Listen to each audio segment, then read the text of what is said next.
I'm Andy Warne. So with me is Mark Frankcom, who's the Finance Director of NMR. So I'm the Managing Director. So hopefully the objective of today is I'm going to convince you to buy shares in NMR, basically. You know, there's lots of good companies around. There's lots of small cap companies. So I just want to convince you that why you should be looking at NMR as an investment. The second objective of today is if I can just leave you with the idea that that the dairy sector is a good place to be, and that you're safe in our hands in terms of food provenance, that the dairy products that you're consuming are good quality, they've come from animals that have been looked after very well, then that's a good secondary objective. So let's just stay with the idea of the dairy sector is a good place to be. But the strapline here is delivering results, and we're passionate about growth. So delivering results is a sort of a play on words, because what NMR does is we provide laboratory testing, we provide provenance tests to the UK dairy industry. So on a daily basis, we're testing 30,000 samples of milk, and so we're delivering 30,000 results a day. But clearly we're delivering results because we're delivering results for our shareholders. So I'll get into the finances of the company in a bit, but obviously we're delivering very good numbers in terms of how we're running the business. And the key thing is we're passionate about growth. When I start to talk about the business, you'll start to see that we've got a long track record, we're generating cash, we're paying dividends, but I don't want to give you the idea that we're somehow some sort of yield play. We're determined that we're going to be able to grow the business, and the marketplace is very favourable to us. So we're delivering results, we're passionate about growth. So why is there a picture of a snake? We're looking at good businesses. Everybody's trying to look for good businesses to invest in. Now, when you start looking into the small cap market, there are lots of good businesses, and they will talk to you about some sort of new software, or they'll talk to you about a hole in the ground in Mozambique or whatever it is. But NMR is not about trying to sell you snake oil. Okay, NMR is about milk. It's a staple. It's found in 97% of household fridges. So if you're doing the shopping, your partner will say to you just before you leave the house, they'll say, "Don't forget the bread and milk." It's a staple of our business. It's something which every household touches. So when you go out there and you buy your tub of milk, this is one from Tesco's. You will see on the side of it, it will say it's the Tesco's promise, fair for farmer guarantee, and it'll talk about the provenance of the product. And the provenance of the product is what we deliver. That's the information that goes into that promise from Tesco's comes from the milk recording organisations. So it's not snake oil, it's milk, and it's found in 97% of the households in the UK. If you start to look at our mission, it's in the packs. We partner and protect, we ensure and we assure, we serve and we support, and those words are the sort of the flavour of the business. If you start to get an understanding of NMR, if you just think of those 6 words, that's what we do. It's about this idea of partnering with other companies, assurance and reassurance. But this word "serve" is a really big one for us. You know, we're a service provider to the dairy sector. You know, we're not your typical resource or tech stock. We generate cash, we pay dividends, and we're a strong, growing business. In that bullet there, starting to introduce the idea of that B word, Brexit. We're pretty Brexit proof. You can't import liquid milk. When milk is cooled on a farm, it's cooled at the dairy. Whilst it's in that milk tanker, the milk tanker is not chilled, so you can't drive it very far. Milk tankers on roll-off ferries don't work. So in terms of the liquid milk which is consumed in the UK, it's produced in the UK. The UK is a net importer of other dairy products like butter and cheese. So the more barriers go up, the more we become disjointed from the EU, the more local production there's going to be. So in our annual report, we talk about Brexit being relatively positive for the dairy sector, and we would stand by that. So we generate cash, we're a dividend payer, we've got growth aspirations. This is who we are. We're a next quoted company, £30 million cap. Our current shareholders are a mixture of institutional funds, companies which have industry partners. So we have 20% of NMR is owned by the equivalent of NMR but in New Zealand. So it's a company called LIC, the Livestock Improvement Corporation. So we've got industry partners who are shareholders in NMR. We've got institutional funds. We've got two big funds within the shareholding, and then we have 20%. There's always an other sector, isn't there? Other is staff, farmers, and there's a SIP scheme within the other, and then we have a number of high net worth individuals, and then 10% of the company is owned by a genetics company. So we've got a mixture of shareholders, NEX exchange quoted company, £30 million cap. This is the board of the directors, the people who run this business. I'm putting this up just to demonstrate that we do have a strong board. Trevor, the chairman, is a farmer from Anglesey, but he's got experience off the farm in terms of working with the NFU. Very passionate believer in the services that we provide to the dairy sector. Then there's myself and Mark as the executive directors, and then we have two other non-exec directors. A guy called Mark Gallagher. He is the CEO of a AIMS listed company. Previously was the chief executive of First Milk, and then we have a guy called Mark Butcher, who's the chairman of the audit committee. He's got other non-exec experience. So a very strong board, very challenging board. One issue, I guess, is not very diverse. So that's something that we need to be thinking about as we look at new board appointments. So what do? We test 30,000 samples of milk a day. We test them on behalf of farmers and of milk buyers. We have customers like Muller, customers like Dairy Crest, Tesco, Sainsbury's, but we also touch every single dairy farm in the UK. We've got a good pedigree. If you look at our compound annual growth rate in terms of revenue, it's 4%. In terms of EBITDA, that's 18%, and share price is 18%. So if you look at over a 10-year period, we've grown our EBITDA every year by 18%. It's quite an impressive performance, but we've got this growth strategy, which I'll run through in a minute. We've got this aspiration of being able to grow. At the moment, we're involved in a capital investment plan. We're replacing quite a lot of the lab equipment. We're upgrading our IT systems, and this is going to drive operational efficiency in the next 2 years.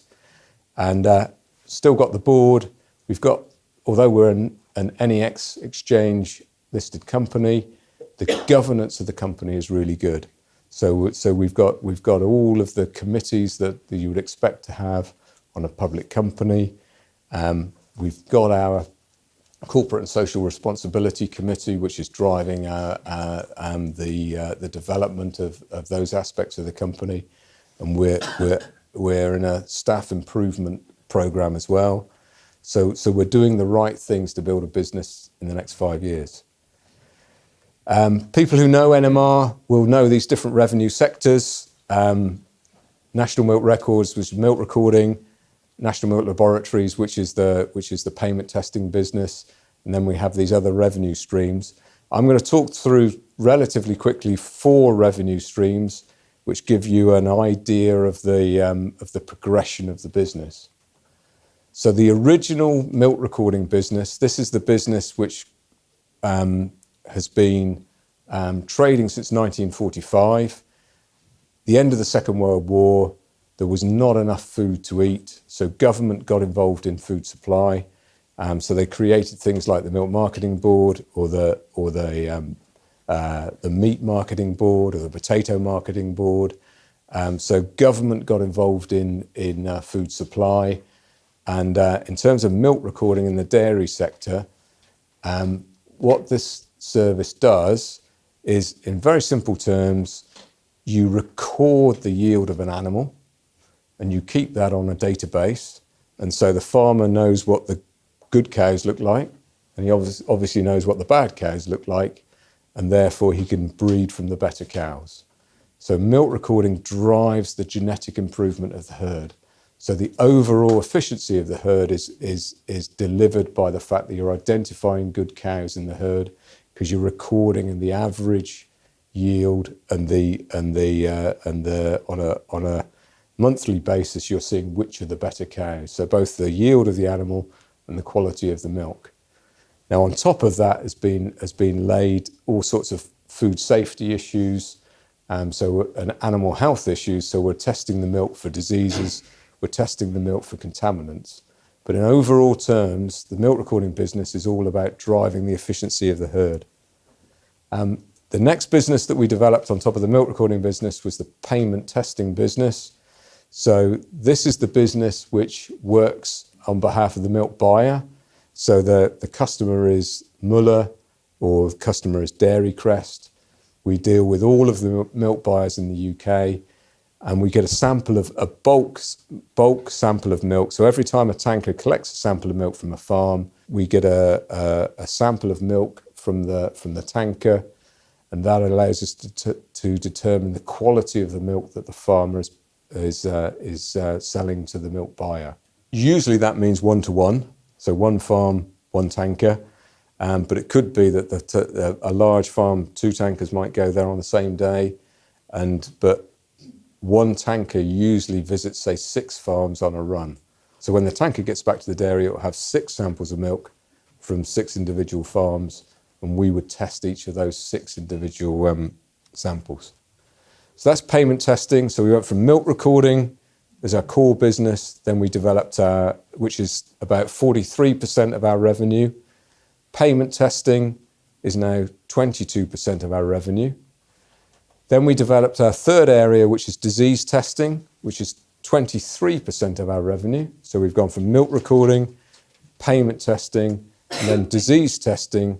So this is just where new technology has emerged, and what we're doing is we're testing the same samples of milk, but we're just testing it for disease.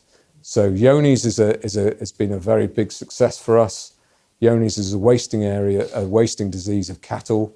It's incurable, so there's nothing that the farmer could do to cure an animal. He's just got to identify the animal early on in its life and make sure that it doesn't spread the disease to the other animals. So Johne's has been a big thing. BVD is the next emerging disease that we're testing for.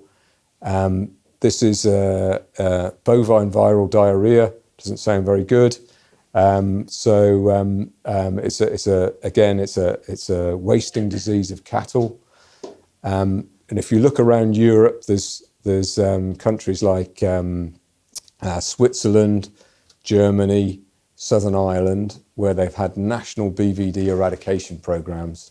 So just identify the positive animals, cull them out, and then you can end up with actually having the disease free within that nation. Now, those have been driven by government. So there's a project just starting in Northern Ireland, driven by the devolved government there. There's a project running in Scotland, driven by the devolved government there.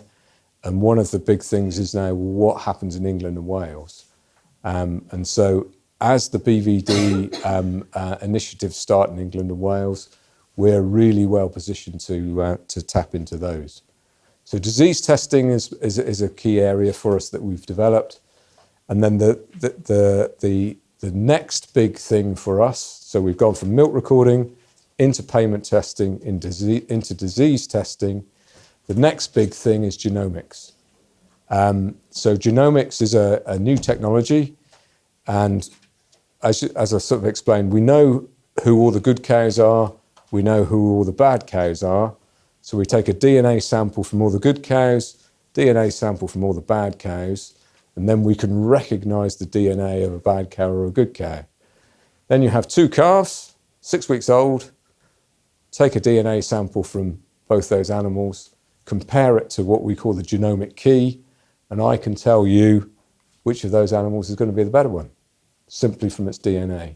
So that's genomics.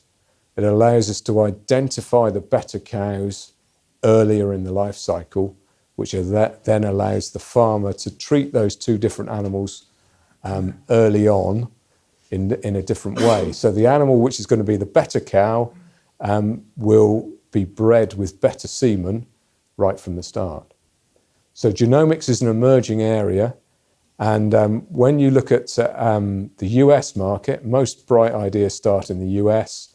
60% of heifers are tested in the US. If you look at the UK market, then 2% are tested. So we're anticipating the same uptake of genomics testing in the UK as there is in the US. Okay, so how are we doing? Finances of the company. This is 6 months going back. This is the latest 6 months going back in time. You can see the turnover of the company going up. You can see the adjusted EBITDA following it up. So the adjusted EBITDA percentage increases along the line as well. And you can see our net debt is going down in these last 4 6-month periods. You can see between these two, you can see when the company took on significant debt. That was when we had a project to exit our milk pension fund, a legacy final salary scheme that was in the balance sheet. So we had a project where we took on some debt in order to exit the pension fund. So that explains where the debt came from. But you can see very quickly from there, the company is paying that down, and that even though these two, the difference between this 6 months and this 6 months, you sort of say, well, the debt hasn't gone down as much, but in that period of time, we actually paid just over £500,000 in dividend as well. So the dividend has gone out the door, and we've still managed to reduce the net debt of the company. And the pension issue is just gone. That's gone. So again, just a reminder, that's a snapshot going back in 2.5 years. If you look at the long-term running rate of the company, and we're growing revenues, we're growing EBITDA, and we're growing our share price. How you've grown revenues 4%, profits have grown at a much faster rate. How are you achieving the operational leverage? Effectively, it's good, honest management. It's because we've managed to find synergy savings within the business. So, for example, in terms of geography, we used to have 4 laboratories. We reduced that to 2. And we used to do the payment testing and the milk recording laboratory work in different laboratories, and we've amalgamated those together. And you sort of say, well, those are one-off things. You'll never be able to repeat the improvement in EBITDA percentage. But overall, we're selling more services through the same infrastructure. So every time we sell additional Yonis testing, for example, we're using the same milk, we're using the same laboratory, we're using the same field staff, but we've got an additional revenue line. So a lot of it is operational savings, real key things like, changing laboratories, better systems, but some of it is just the incremental growth of putting additional revenue through the same operational structure. 2 years ago, if I'd come to you and I'd said, why is NMR a great company to invest in? I would have told you NMR is a great company to invest in because look at our EBITDA and look at our share price. NMR is cheap. Now that was a function of the pension fund, which we talked about before, but NMR was cheap compared to the EBITDA percentage and the share price. Why should you buy NMR? Because the shares are cheap. Share price in the last 18 months has more than doubled, so we're no longer cheap. So if you look at the EBITDA that we're delivering today, and you look at our share price, the multiple is between, well, share price has gone up today, hasn't it? So, the multiple is between 10 and 11. And you sort of say, well, you can have your own view of whether that's the right number or not, but we're no longer cheap. So why should you be buying shares in NMR? The reason you should be buying shares in NMR is because we're going to grow the company. So what I've got to sell into you, if you want to buy this company, is not because it's cheap, it's because we're going to grow, and you're going to be able to see the share price increase off the back of the EBITDA that we're going to generate. So the strategy on a page, this is our growth story. This is why you should buy the company. So one of the things that we're going to do, and it sounds such a sort of almost like a cheap thing to say, is that we're talking about this sharp focus on our core business. And when people talk about, well, we're going to focus on our core business, that usually means that they've messed up somewhere along the line. We're focusing on our core business in a positive way, simply because we believe there's a lot of organic growth that we can achieve. So both in the milk recording and in the payment testing business, I'll come back to what the percentages are, but we think there's additional growth in both milk recording and payment testing. There's these two pillars in the middle, which are what we're calling adjacencies. We believe that there are additional things that we can test the milk for. So in the same way that we've gone from milk recording into payment testing into disease, the disease has been largely Johne's and BVD. There's another disease called Neospora, which we believe is a good growth area for us. And we believe that the monitoring milk for greenhouse gas emission markers is another key area that we believe that we can develop a revenue stream. So we think we can focus on our core business, developing market share, but we also believe that we can move into these other areas, which is very closely aligned to where we are at the moment. And then there are other provenance chains that we can access.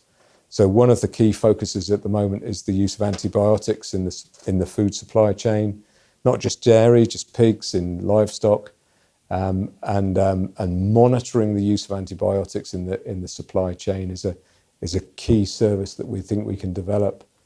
And then we have this idea of a second engine. So we've focused on our core business, grow market share.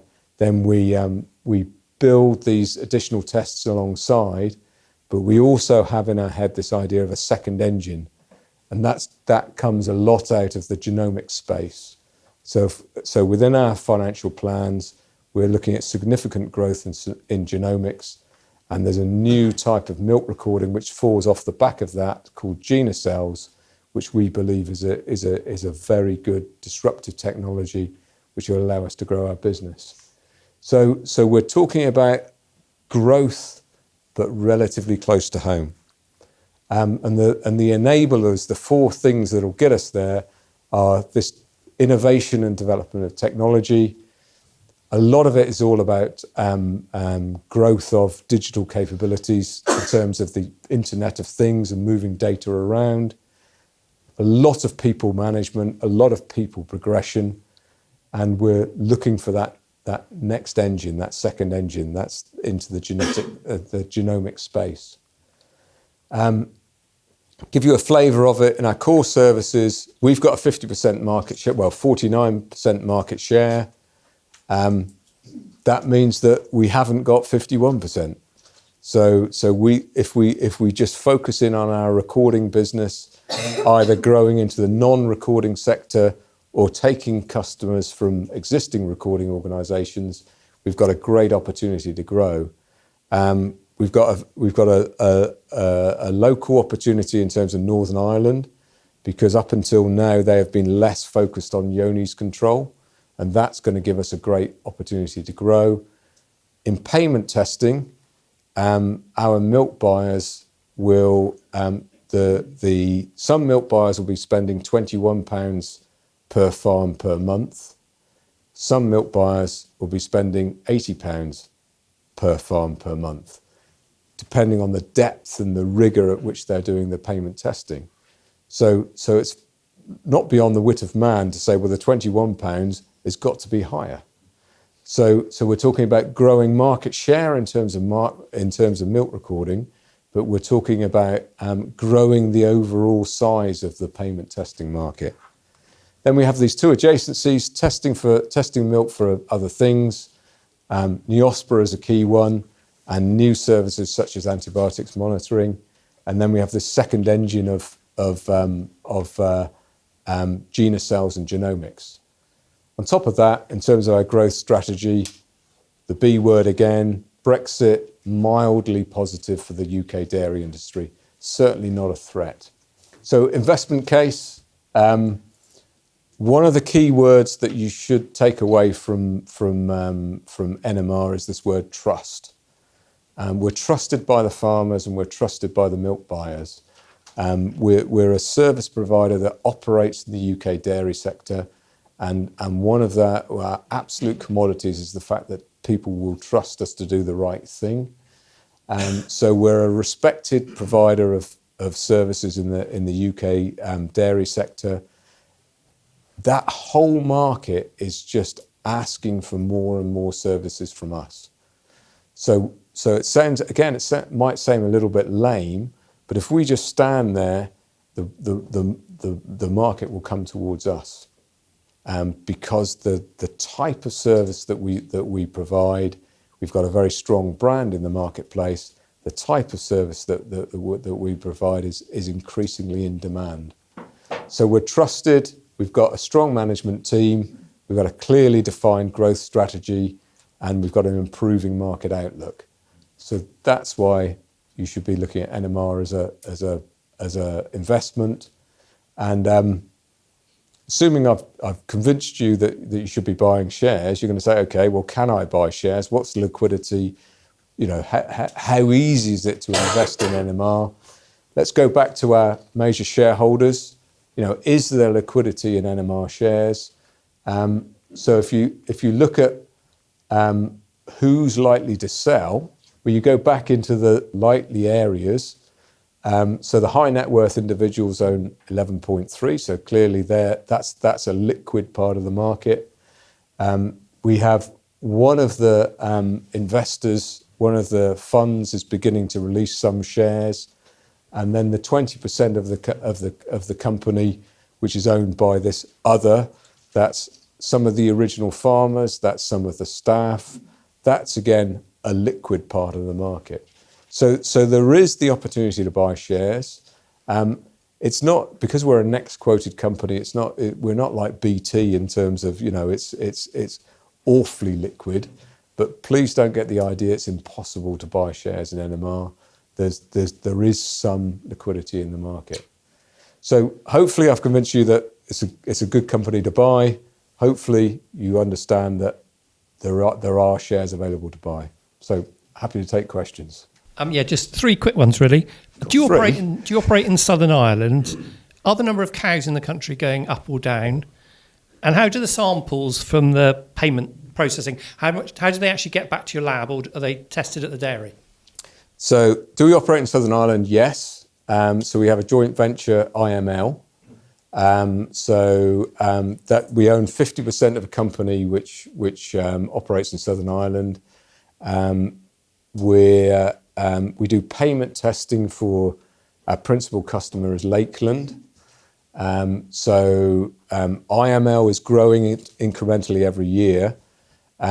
But we need to look at Southern Ireland. The opportunity in Southern Ireland is much bigger than IML is giving us access to. So it's IML successful, but we could be doing more there. Are the number of cows going up or going down? Neither. Basically, the number of cows stays the same. So the demand for milk and milk products follows the population. So it goes up incrementally every year. But because of people like ourselves who are driving efficiency in the business, the efficiency of production goes up. So effectively, you get more milk from the same number of cows. So the number of cows stays the same. demand goes up incrementally every year, and that's serviced by the fact that the efficiency in the production per cow goes up every year. And the third one was, how do the samples get? Yeah, so the tanker takes the samples from the farm to the dairy, and we visit every dairy every day. So we've got a fleet of 17 vans.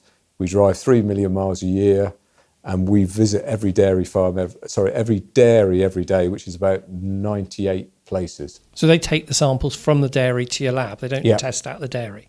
No, they take. So we have 2 labs, one in Wolverhampton and one in Glasgow. Thank you. Have we got a competition? Yeah. So competition. So in payment testing, no. So we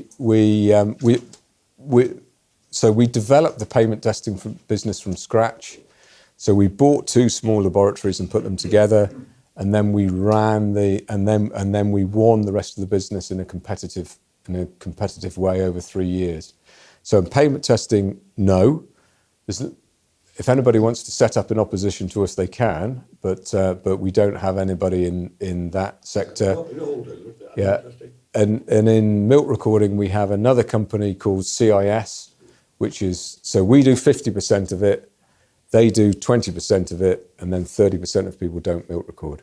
One of the questions was related, which was if you have 49% market share, what gives you confidence that you can increase that market share as opposed to just the opportunity is there? Why is it there for you now?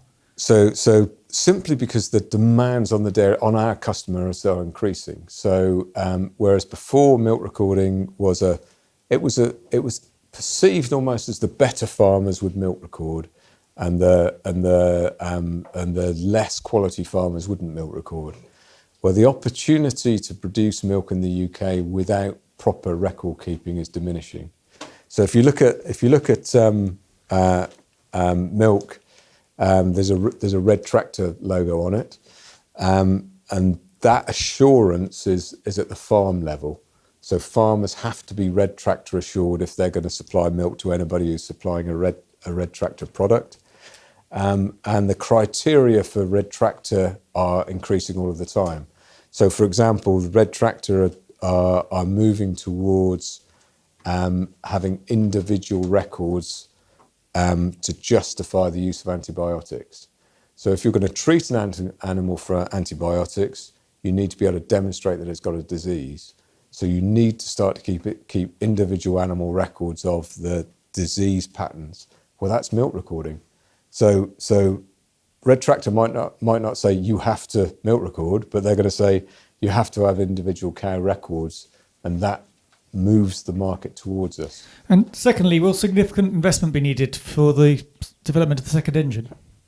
For the second engine, yes. For the organic growth and the adjacencies, no. So that's the joy of the organic growth and the adjacencies, is that you put that through the same infrastructure, and that's how we're looking at it. That's how we're running our growth plan. Is yes, we've got this organic growth and the adjacencies, but we've also got this second engine, and the second engine one of the definitions of it has to be significant. It has to be something which changes the shape of the business. So that could be M&A, or it could be a new technology, but almost certainly that would involve money. Thank you. I'm sorry, just quickly, I missed the bit you said 30% of milk in the UK isn't tested. I didn't hear who you said had the balance of the market, and I'd like to know that. And then also just tell us, how does it work in Europe and the States? Are these tests done by government-sponsored entities? Are they done by private companies, public companies? How does it work elsewhere outside the UK? So go back to the milk recording. We do 50% of it, 30% of it, no milk recording. 20% is a company called CIS, Cattle Information Services. So we came out of the Milk Marketing Board of England and Wales. CIS came out of the Scottish Milk Marketing Board. So the rest of Europe. So in general terms, the services that we provide are usually provided by farmers' co-ops or government type agencies. So so that makes international development quite tricky for us because, you know, we're obviously a commercial company, we're a PLC, we have that ethos. If I want to go and buy a milk recording organisation in France, I'm going to have to buy it from some French farmers. Now that's quite hard work. Good luck with that one. Yeah. And also the payment testing side of the business tends to be government agencies that do it. So if you go to Belgium or Germany, it's strange enough because we were talking to the Belgians and the Germans yesterday. You know, there's kind of a statutory involvement in it, whereas, you know, our service offering is purely commercial. And in the US, is that run by a commercial company or is that run by a state-sponsored entity as well? There's different parts of America are different, but generally the the milk recording businesses tends to be farmer-owned co-ops, and it tends to be involved with a genetics company as well. So if you go back to LIC, which was our 20% shareholder, LIC is the genetics company and the milk recording organisation in New Zealand, and they're combined. So that would be NMR and Genus together in the same organisation. So in the States, the milk recording tends to be farmers co-ops, and it tends to be associated with a genetics company. And the payment testing is that in the States, that tends to be commercial laboratories that are doing that. Andy, thank you very much indeed. Okay, thank you.